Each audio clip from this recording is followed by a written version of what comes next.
मंगलमय मंगलकरण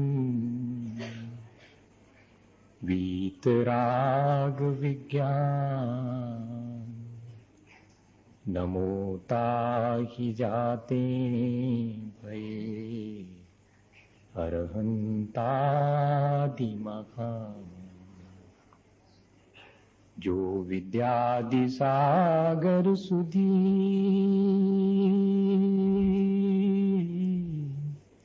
जो विद्यादि सागर सुधी गुरु है तैसी शुद्धात्म में निरत नित्य हितोपदेशी वे पाप ग्रीष्म ऋतु में जल है सयाने पूजूं सतत केवल ज्ञान पाने पूजूं सतत केवल ज्ञान पाने। बोले भगवान महावीर स्वामी की, आचार्य कुंदु कुंदु स्वामी की, आचार्य गुरु विद्यासागर मुनि महाराज की।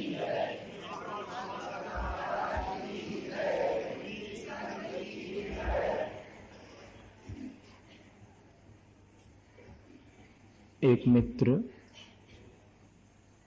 अपने दूसरे बहुत पुराने मित्र से मिलने गया। बहुत वर्षों के बाद मिला था, बहुत सारी बातें करनी थी, वो सब हुई। दोनों मित्रों का मन हुआ कि हम अपने तीसरे मित्र से मिलने चले। जो मित्र मिलने आया था उसने कहा चलते हैं। हाथ में एक दीपक ले लिया, रात के अंधेरे में रोशनी के लिए काम आएगा। चले। मित्र से मिलना भी हुआ। फिर उसके बाद अपने अपने घर दोनों मित्र लौटने लगे। तो दीपक तो एक ही के हाथ में था। जब बाइफरकेशन आया, दोनों के रास्ते अलग अलग हुए। तो जिसके हाथ में दीपक था वो आगे बढ़ गया। जो ये सोच के चला था कि मुझे क्या करना दीपक का, मेरे मित्र के हाथ में तो दीपक है, उसी से काम चल जाएगा, वो वहीं खड़ा रह गया। क्योंकि उसके पास तो दीपक था ही नहीं, उसके पास तो कोई रोशनी थी नहीं। मुझे आपसे एक ही बात कहनी है कि पूरी दुनिया के साथ चलिए, सबके साथ चलिए। मोक्ष मार्ग बिल्कुल ऐसा है जैसे कि कितने भी लोग एक साथ चलें, लेकिन चलना सबको अपने पैरों से पड़ता है।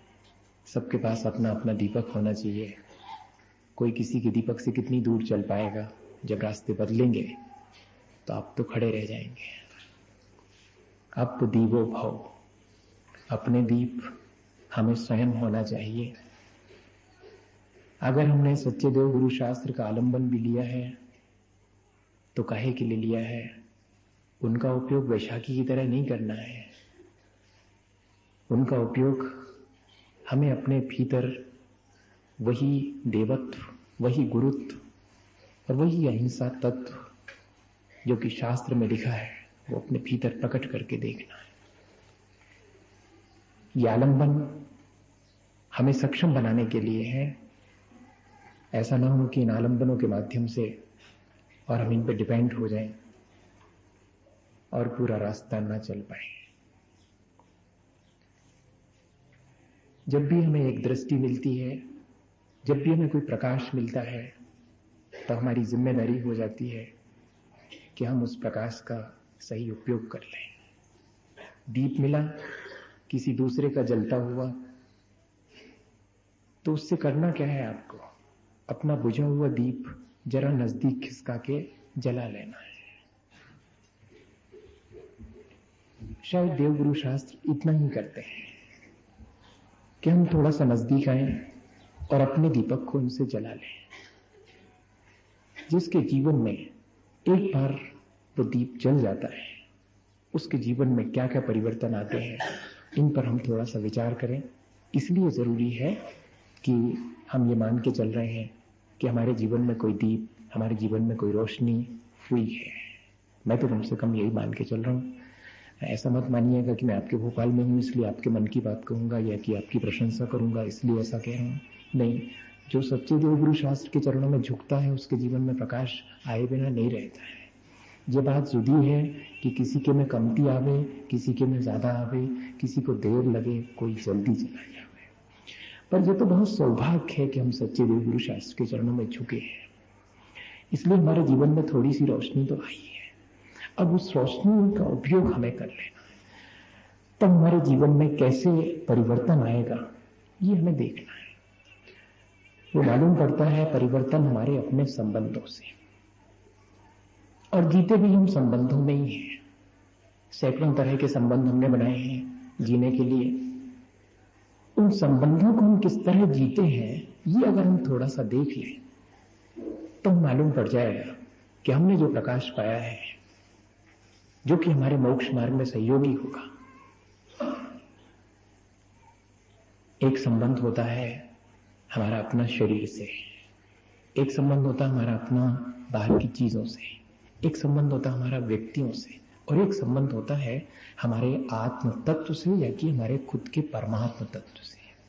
एक संबंध होती है, और इन सारे संबंधों के बीच तीन तरह की चीजें होती रहती हैं। या तो इन सब चीजों से हमारा राग द्वेष का संबंध होगा, या कि इन सारी चीजों से हमारा उपयोगिता का संबंध होगा, या कि इन सारी चीजों से हमारा कोई तटस्थता का संबंध होगा। शरीर से तो हमारा कैसा संबंध है हम खुद जानते हैं। हमारा संबंध शरीर से राग का है, दूसरे के शरीर से भी राग का होता है, द्वेष का भी होता है। वस्तु से हमारा संबंध राग और द्वेष का ही है, व्यक्ति से भी हमारा संबंध राग और द्वेष का है। इवन अगर हम गौर से देखें तो कई बार हमारा अपना परमात्म तत्व से भी संबंध राग और द्वेष का ही हो जाता है। हमें इसमें थोड़ा सा ध्यान रखना है। राग द्वेष के संबंध तो हमारे बहुत सारे हैं, और संबंध चीजों से भी हमारे बहुत सारे हैं, व्यक्तियों से भी हमारे बहुत सारे हैं। उनमें कौन सा संबंध हमारा बहुत अच्छा संबंध है, इस पर थोड़ा सा विचार कर लें। चीजों से संबंध आसान है, शरीर से संबंध भी आसान है, व्यक्ति से संबंध में थोड़ी मुश्किल होती है, और परमात्मा से संबंध में तो और ज्यादा मुश्किल होती है, क्योंकि वो श्रद्धा का संबंध है। ये सारे संबंध तो थोड़ी दूर तक चलते हैं, पर श्रद्धा का संबंध ऐसा है कि जब तक हम श्रद्धेय को प्राप्त नहीं कर लेते हैं तब तक वो श्रद्धा का संबंध नहीं टूट पाता है। मुमुक्षु थे रायचंद जी, रास्ते से चले जाते थे, और एक मुमुक्षु की पहचान होती है कि वो पूरे दर्शन को अपने जीवन में समाहित करके चलता है प्रति क्षण। ऐसा नहीं है कि वो जब गादी पर बैठा हुआ है शास्त्र की तब वो चार बातें धर्म की करे फिर उससे नीचे उतरे तो भूल जाए, ऐसा नहीं होता। जिसके जीवन में एक बार रोशनी हो जाती है उसके जीवन में ऐसा होना संभव ही नहीं है। तो चले जाते थे रास्ते से, और एक सामने से व्यक्ति आ रहा था जो सिर पर घड़ा रखे हुए था घी का, और हाथ में लिए हुआ था छाछ का घड़ा, चला जा रहा था। तो जो साथ में मुमुक्षु जा रहे थे उनसे रायचंद जी ने कहा कि ये जो सामने व्यक्ति आ रहा है, अगर वाइदा इसको धक्का लगे और गिरे तो ये सबसे पहले किसको संभालेगा? बात बहुत साफ थी कि जो कीमती चीज है जिसमें उसको संभालेगा, या कि मैं ये कहूं कि जिसको उसने कीमती माना होगा उसको संभालेगा।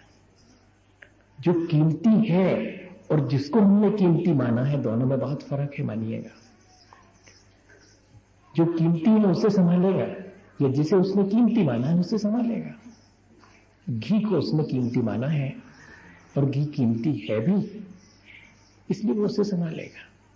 अच्छा, फिर मुमुक्षुओं, मैं तुमसे पूछता हूं कि जब शरीर गिरने लगे, जब मृत्यु सामने आ जाए, तब किसको संभालोगे?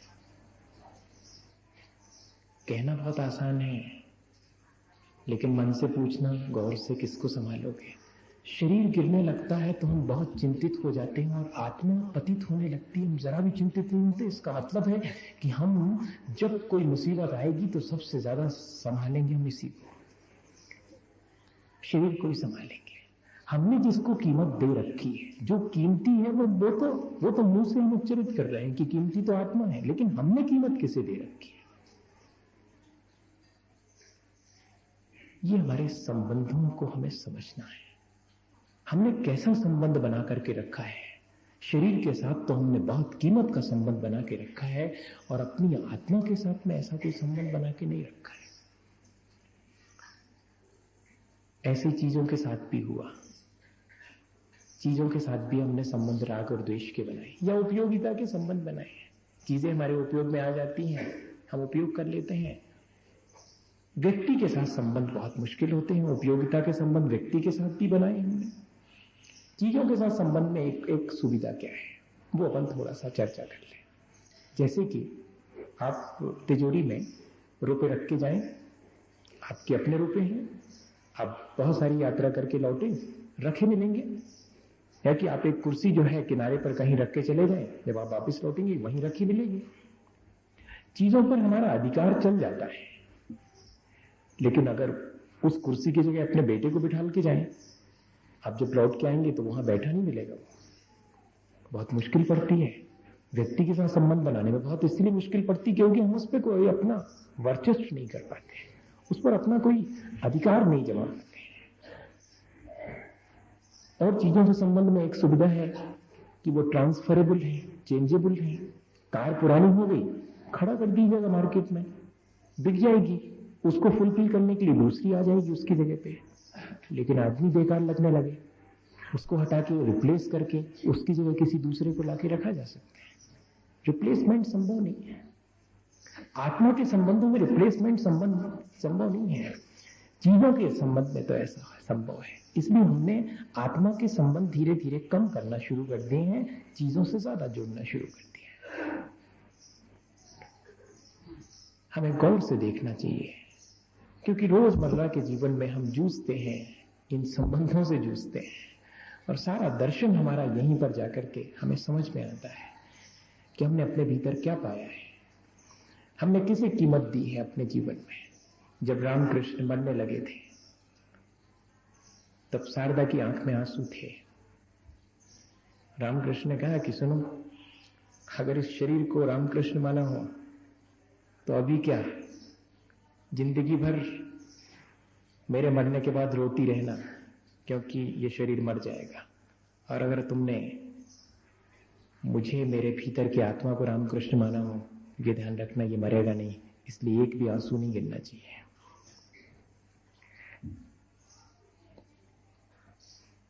मैं आपसे बहुत बहुत छोटी सी बात कहना चाह रहा हूं। अपने भीतर आप टटोल के देखें, अपने संबंधों की तासीर आप पहचान के देखें कि सारे संबंध आपने जो बनाए हैं वे वास्तविकता के हैं या कि भ्रम के हैं, राग द्वेष के हैं, उपयोगिता के हैं, या कि तटस्थता के संबंध हैं। अगर हम तटस्थ होकर के देखते हैं तो हमें वास्तविकता दिखाई पड़ती है। जब किसी चीज के साथ हमारा राग या द्वेष जुड़ जाता है तो हम वास्तव में नहीं जुड़ते हैं, एक फॉल्स अटैचमेंट होता है, एक इल्यूजन जो नहीं है, उस चीज का वैसा एहसास होने लगता है, और हम आज इसी में जी रहे हैं। मैं चाहे इस तरह से कहूं कि कोई किसी का नहीं है, तो आपको लगेगा कि ये तो बात हमेशा से सुनते आए हैं कि कोई किसी का नहीं है। लेकिन आप खुद उस चीज को गौर से देखें कि जिन जिन चीजों को हमने अपना माना है वे कहां तक हमारी है। जिन चीजों से हम जुड़े हुए हैं, जिन चीजों से हम राग और द्वेष करते हैं, वे चीजें कहां तक हमारी हैं। और जिनसे हमने उपयोगिता बना के रखी है, उपयोगिता का संबंध जोड़ा है, उनका हमने कितना उपयोग किया है। और जिनसे हमने वास्तविकता का संबंध होना चाहिए था, उनसे वास्तविकता का संबंध बनाया है या नहीं बनाया है। ये स्वयं आप अपने जीवन में इसको गौर से देखने की कोशिश करें।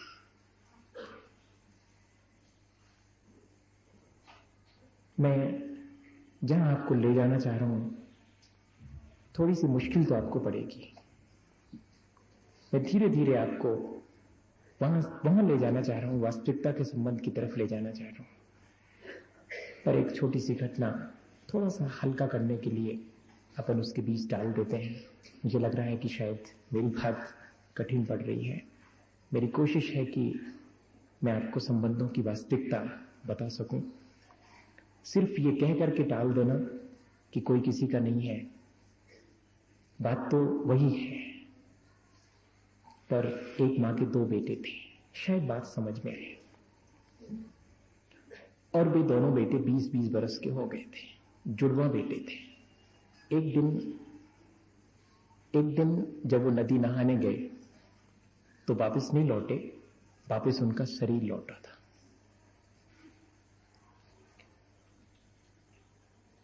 मां काम कर रही थी। दोनों बेटों की जब लाश वापस लौटी तो बहुत मुश्किल में पड़ी। उधर जो जीवन साथी है वो खाना खाने आने वाला है, और अगर रोना धोना शुरू होता है तब तो बहुत मुश्किल खड़ी होगी। उसने कहा कि रख दो, दोनों को कमरे में रख दो। दोनों कमरे में रखवा ली गई लाशें। इधर 10 मिनट के बाद ही उसका जीवन साथी आया और उसने पूछा कि दोनों बेटे कहां गए? नदी नहाने गए,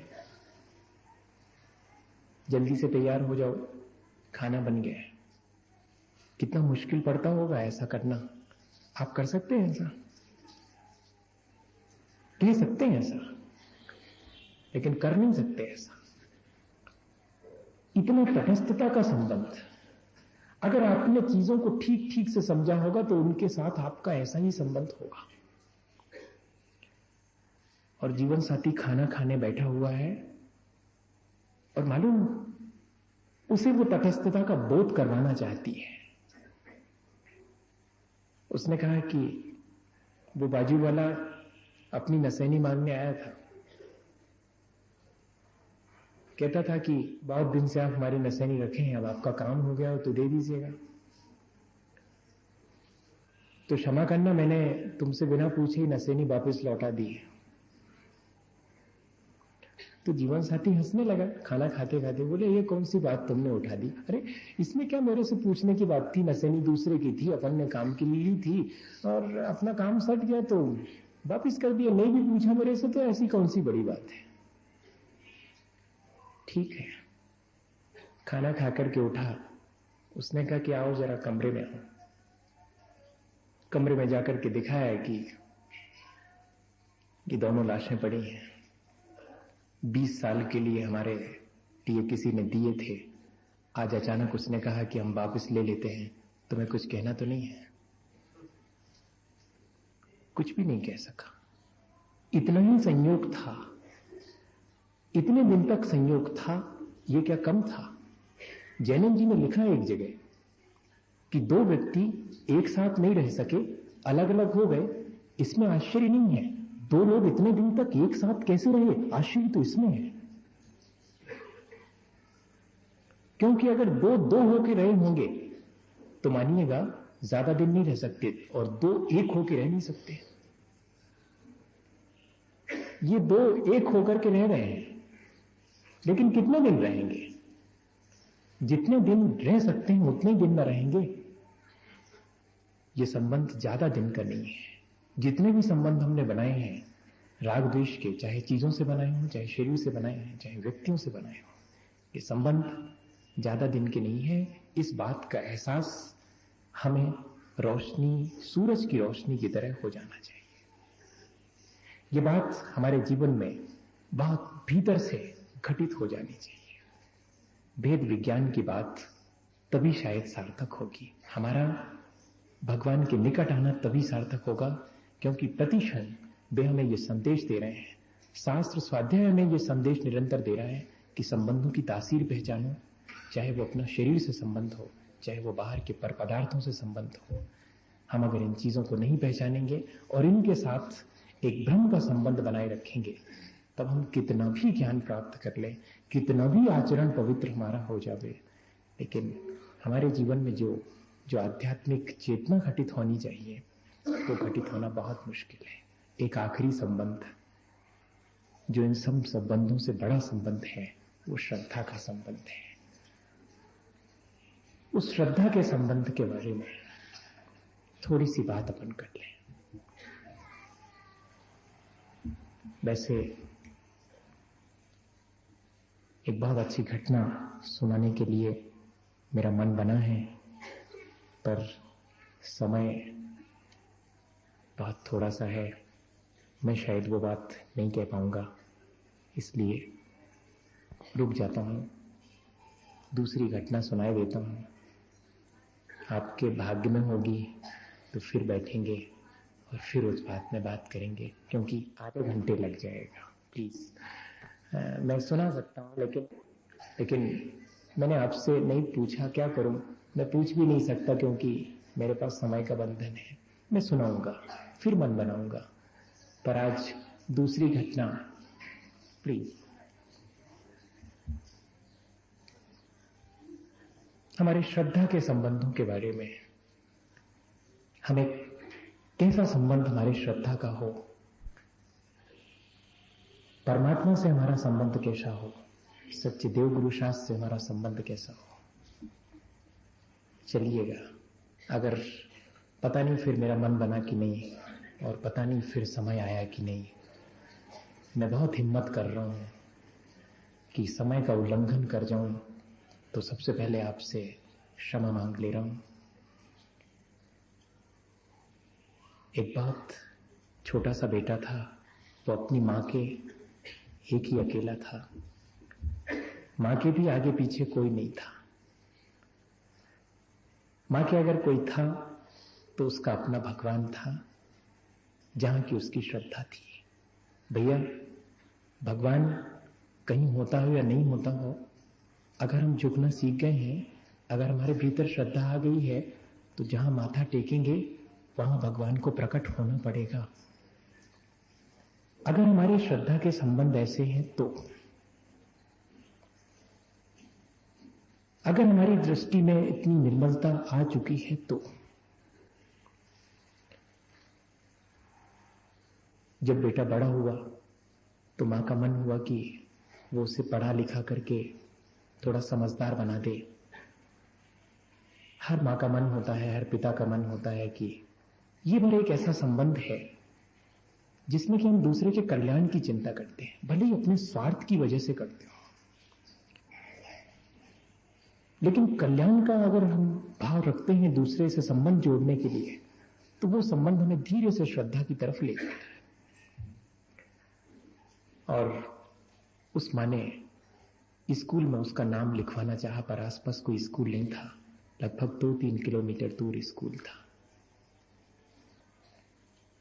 माँ बहुत मुश्किल में पड़ी कि एक अकेले बेटे को कहां भेजेगी, पर फिर भी उसने मन बना लिया कि अगर इसका कल्याण करना है तो अपने से दूर तो भेजना ही पड़ेगा। दूसरी घटना याद आ गई उसके बीच में, क्या करूं। जीवन की कहानी इतनी बड़ी हो जाती है कई बार कि पूरी होते नहीं मालूम पड़ती। ये छोटी छोटी कहानियां तो हो ही नहीं पाती पूरी, अपने जीवन की भी नहीं हो पाती, पर कोशिश तो यही है कि एक बार अपने जीवन की कहानी पूरी कर लूं, ताकि बार बार उस कहानी को लिखने के लिए यहाँ ना आना पड़े, या कि बार बार कोई कहानी ना सुनानी पड़े। मुझे याद आता है जब सबसे पहले सन 85 में 3 लोगों को आचार्य श्री ने कहा था कि जाओ धर्म की प्रभावना करने के लिए मेरे से दूर जाना पड़ेगा। तब हम बहुत रोए थे, बहुत मुश्किल में पड़े थे कि हमने तो ऐसा सोचा नहीं था, जहां अपना माथा टेका था हमने तो सोचा था कि उस जगह से अब हमें कभी अपना माथा उठाने की आवश्यकता नहीं पड़ेगी और उससे दूर नहीं होना पड़ेगा। लेकिन आज तो ये वहीं से ऐसी आज्ञा सुना दी गई कि जाओ, धर्म की प्रभावना के लिए जाना है। मैंने इनकार किया अपने जीवन में पहली बार। जहां श्रद्धा होती है वहां इनकार करने का अधिकार नहीं होता, वहां स्वीकार भर किया जाता है। ये संबंध ही ऐसा है, क्या करें, लेकिन इनकार करना पड़ा।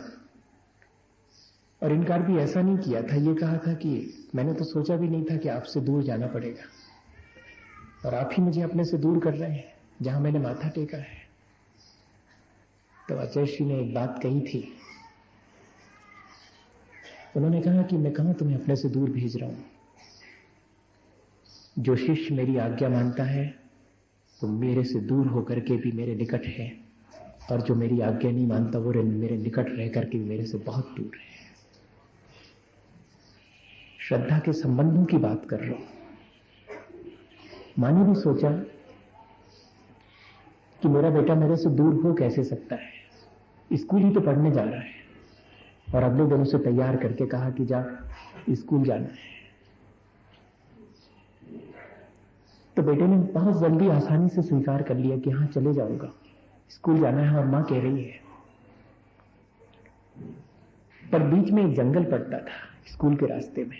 अब ऐसे स्कूल थोड़े ही हैं, किसी ऑफ करने जाती है मां, जब गाड़ी आ जाती है तो भले उस मां ने अपने बेटे को कभी मंदिर जाने के लिए इतना तैयार नहीं किया होगा जितना आज मां को अपने बेटे को स्कूल जाने के लिए तैयार करना पड़ता है।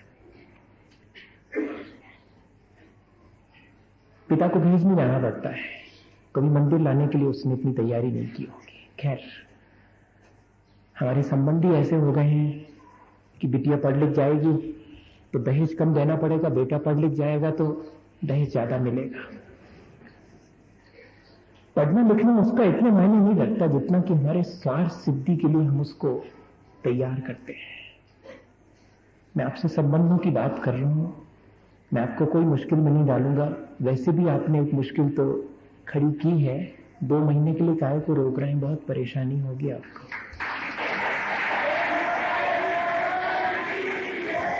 मैं ये नहीं कह रहा, मैं आपकी परेशानी आपको बता रहा हूं कि नाहक परेशान मत होइएगा मुझे रोक करके। आप ताली बजा के मुझे और रोकना चाह रहे हैं। संबंधों के बीच हमें देखना है कि हमारे संबंध कितने बढ़िया संबंध हैं, और अगर हमने अपने संबंध ठीक कर लिए, शरीर से, चीजों से, व्यक्ति से और अपने आत्मा से, ये ठीक कर लिए, तो मैं सोचता हूं कि पूरा जीवन सार्थक हो जाएगा। बीच में जंगल पड़ता था, बेटे को डर लगा, छोटा सा तो बेटा था, पांव पैदल चला गया। लौट के शाम को आया तो उसने इनकार कर दिया कि मां अब स्कूल पढ़ने नहीं जाऊंगा, मेरे से नहीं होता, जंगल का रास्ता बहुत भयानक है, मुझे बहुत डर लगता है। और मां ऐसा करो कि अगर मुझे पढ़ानी है तो तुम साथ में चले कर। मां बहुत मुश्किल में पड़ी कि घर का काम करे कि बेटे के साथ जाए। उसने कहा कि मैं कैसे जा सकता हूं बेटा, मुझे तो और बहुत सारे काम करना है। पर बेटे ने तो बिल्कुल इनकार कर दिया। और रात के अंधेरे में जब बेटा सो गया तो मां का कौन था, उसने भगवान के सामने हाथ जोड़े और कहा कि तुम्हारे सिवाय तो मेरा कोई नहीं है। इसको सोचा था कि थोड़ा समझदार बना दूंगी, पर ये जाने से इनकार करता है। अब तुम ही करो जो कुछ भी करना हो। आप ऐसा तो नहीं सोच रहे कि मैं भगवान को सब कुछ करने वाला मान रहा हूं। नहीं, मैं ये कह रहा हूं कि हमारी श्रद्धा सब कुछ करवा लेती है, भगवान कुछ नहीं करता। तो श्रद्धा थी उस मां की, और सुबह उठते ही साथ पता नहीं उसे किसने क्या कहा, और बेटे को जल्दी से तैयार करने के लिए वो तत्पर हुई। बेटा इनकार कर रहा था, उसने कहा नहीं, मैं नहीं जाऊंगा मां। मां ने कहा कि नहीं बेटे, मैं तो भूल ही गई थी, वो जो जंगल का रास्ता है ना, उस जंगल के रास्ते में तेरा भैया रहता है, बड़ा भैया। अच्छा, मैं मेरा बड़ा भाई रहता है? तूने तो आज तक नहीं बताया मुझे कि मेरा बड़ा भैया वहां रहता है। अब तो मैं जरूर जाऊंगा, बड़े भैया से मिलूंगा मैं। तो तैयार हो गया वो बेटा, और अब तो हंसी खुशी तैयार हो गया।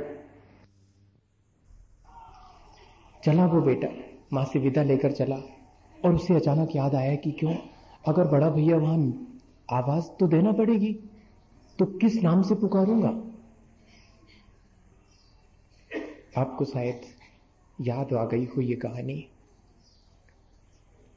शायद याद आ गई हो, क्योंकि मैंने पहली बार जिनेंद वर्णी से ये कहानी सुनी थी, और मैंने उनको आचार्य के चरणों में अपना माथा टेक करके अपनी श्रद्धा प्रकट करते भी देखा था, कहीं श्रद्धा के संबंध बनाते हुए देखा था। जिंदगी भर जिसने किसी को अपना गुरु नहीं माना, उसके मुंह से पहली बार सुना था कि आज पहली बार मैंने आपको अपना गुरु माना है। मुक्तागिरी के अंदर मैं आपसे उसी श्रद्धा के संबंध की बात कर रहा हूं। और मां ने कहा कि चले जा बेटे, आवाज दे देना जंगल के रास्ते में, तेरे भैया का नाम अनंत भैया है। और बेटा चला जंगल के रास्ते में। उसे थोड़ा थोड़ा डर तो लगा, पर भीतर से मां के प्रति विश्वास था कि मां ने कहा था कि भैया यहां पर है। उसने आवाज दी कि अनंत भैया आओ, मुझे डर लगता है। मां ने कहा था कि तुम जंगल में रहते हो, पर वहां कोई हो तब तो आए। तो एक पेड़ के नीचे बैठ करके रोने लगा कि मां तो झूठ नहीं कह सकती, मां तो जब कहेगी सच ही कहती है, और तुम हो अगर तो आते क्यों नहीं हो, और मुझे बहुत डर लगता है भैया। तो पता नहीं कहां से आवाज आई कि मैं हूं तुम्हारे ही भीतर, तुम्हारे ही साथ हूं। और उसे एहसास हुआ कि जैसे कोई उसके साथ है, और वो निस्फिक्र होकर के चला गया। अब तो रोज आना जाना शुरू हो गया। रास्ते में वो आवाज देता था कि अनंत भैया आओ, और उसे ऐसा लगता था कि जैसे अनंत भैया उसके साथ हैं, और वो निश्चिंत हो जाता था। हम तो कभी अंधेरी रात में गुजरते हैं तो नमोकार पढ़ते समय भी इतना एहसास नहीं होता है कि कोई है मेरे साथ। हम तो जरा जरा सी चीजों में भयभीत हो जाते हैं। अगर हमारा संबंध श्रद्धा का होता तो हम अभी तक निर्भय हो गए होते, अभी तक हम निश्चिंत हो गए होते, अभी तक हम निश्शंक हो गए होते। सारे संबंध तोड़ करके एक श्रद्धा का संबंध बनाना, मैं ये नहीं कह रहा हूं, मैं ये कह रहा हूं कि सारे संबंधों के बीच अगर कोई एक श्रद्धा का संबंध हमारा बन गया है तो सारे संबंध उस पर भारी नहीं पड़ सकते। वो एक संबंध श्रद्धा का उन सारे संबंधों पर भारी पड़ जाएगा। और एक दिन तो ऐसा हुआ कि गुरुजी ने कहा कि कल सब लोग अपने घर से थोड़ा थोड़ा कुछ लेकर के आएंगे, क्योंकि कल बहुत बड़ा भोज होना है स्कूल में, और सब लोग अपने घर से कुछ ना कुछ सामान लेकर के आएंगे, अपने लायक भी और 4 और लोगों के लायक भी लेकर के आएंगे।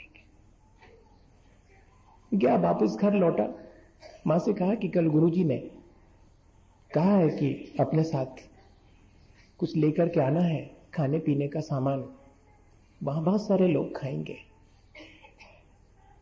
अब मां क्या कहे, जिसे अपने खाने और बेटे के खिलाने के लिए भी पूरा नहीं पड़ता था, वो 4 और लोगों के खिलाने के लिए कहां से दे सकती थी।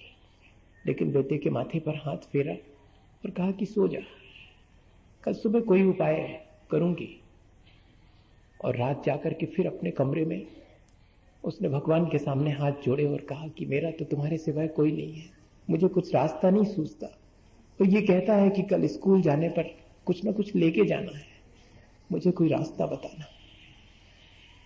अगर हम कहीं श्रद्धा से जुट जाते हैं तो हमें रास्ता मिल जाता है भैया। मुझे आपसे ये कहना है, संसार के रास्ते नहीं, संसार के रास्ते तो आसान हो ही जाते हैं, परमार्थ का रास्ता भी आसान हो जाता है।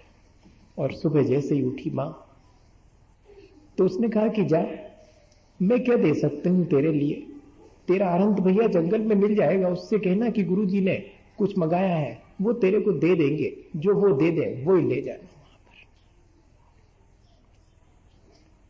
और रास्ते में उसने आवाज दी कि अनंत भैया आओ, और आज तो माँ ने कहा है कि गुरुजी ने अगर कुछ मंगाया है तो वो अरहंत भैया ही देंगे। कभी किसी चीज की, सांसारिक चीज की कमी पड़े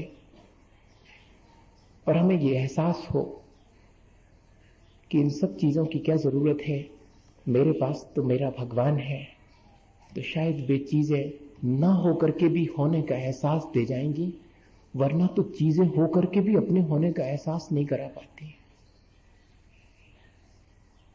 और कहते हैं कि अरहंत भैया ने उसके हाथ में एक दोना दे दिया था।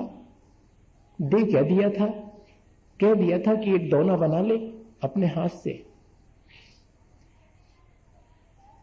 और उसने अपने हाथ से एक दोना बना लिया, उसमें थोड़ा सा दूध था और वो ले करके चला। जैसे ही गुरुजी ने देखा आते हुए उसको, तो बड़े नाराज हुए कि तुझसे क्या कहा था कि अपने लायक भी और 4 लोगों की लायक लेकर के आना, तू तो इतना सा दूध लेकर के आ गया, क्या होगा इससे, चल एक तरफ खड़ा हो जा। आज शायद यही हो रहा है, जिसके पास बहुत कुछ है वो वहां से रास्ता बना के यहां आके बैठ जाता है, जिसके पास कुछ नहीं है वो चुपचाप वहीं बैठा रह जाता है। चीजों को कीमती माना है ना हमने, इसीलिए कि जिसके पास जितनी चीजें हैं, जिसके पास जितना सारा सामान है, वो उतना बड़ा हो गया। जिसके पास अपनी आत्मा है उसकी हमें बिल्कुल फिक्र नहीं है, वो कहीं भी रहा है उसकी हम बिल्कुल इज्जत नहीं करते हैं।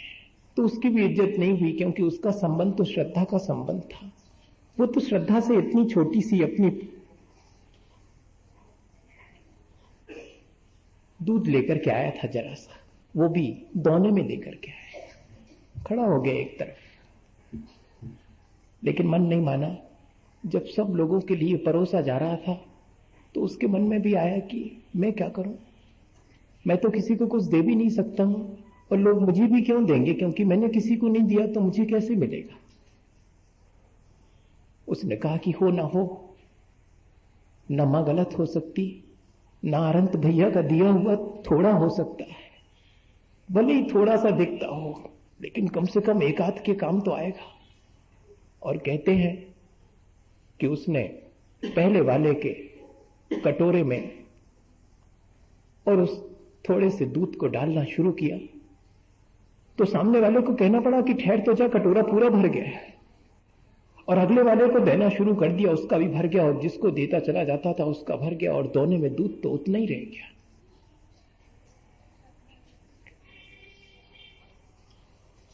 अब तो गुरुजी हक्के बक्के खड़े देखते रहे। जहां ऐसा चमत्कार घटित हो जाए वहां पर गुरुजी चुप रह जाएं। अच्छों अच्छों का मन डोल जाता है भैया। गुरुजी ने अब की बार बड़े प्यार से उसके सिर पे हाथ फेरा, और उनके समझ में आया कि लगता है कि कहीं कोई चमत्कार है इस बेटे के अंदर। बोले, ये दूध तुझे किसने दिया था? अब उसके लड़के के जान में जान आई कि गुरुजी कम से कम मेरे से बात तो कर रहे हैं। आज हमारे श्रद्धा के संबंध होने के बाद भी कोई हमसे बात करने वाला नहीं मिलता। आज जिसके श्रद्धा के संबंध जितने अच्छे हैं वो उतना ही आउटसाइडर है, वो उतना ही जो जितना सरल है, जो जितना संवेदनशील है, वो आज दुनिया में उतना ही ठगाया हुआ है। जिसको आज अपनी आत्मा की जितनी फिक्र है वो उतना ही ज्यादा दुनिया से दूर हो गया है। पर उसे लगा कि गुरुजी मुझसे पूछ रहे हैं तो मुझे साफ बात बतानी चाहिए। गुरुजी कहीं और से नहीं, मेरे अरहंत भैया रहते हैं जंगल में, उनने मुझे दिया था। हम तुम्हारे अरहंत भैया को देखेंगे। उसने कहा, जरूर, हम आपको ले चलेंगे, अपने अरहंत भैया से मिलवाएंगे। और कहते हैं गुरुजी उस बेटे के साथ में चले गए, और जंगल में पहुंचे तो बेटे ने आवाज दी कि आओ अरहंत भैया, अब गुरुजी तुमसे मिलना चाहते हैं। लेकिन वहां तो कोई होता तो आता, वहां तो अपनी श्रद्धा थी जो भीतर से आवाज देती थी कि कुछ है। और जब कोई नहीं आया तो गुरुजी ने भी एक बार अविश्वास की दृष्टि से उस बेटे की तरफ देखा, तो बेटा तड़प गया। जब किसी श्रद्धालु की तरफ अविश्वास की दृष्टि से देखो तो तड़प जाता है व्यक्ति। और वो बेटा तड़प गया और उसने अब की बार आवाज दी कि अनंत भैया तुम आते क्यों नहीं हो?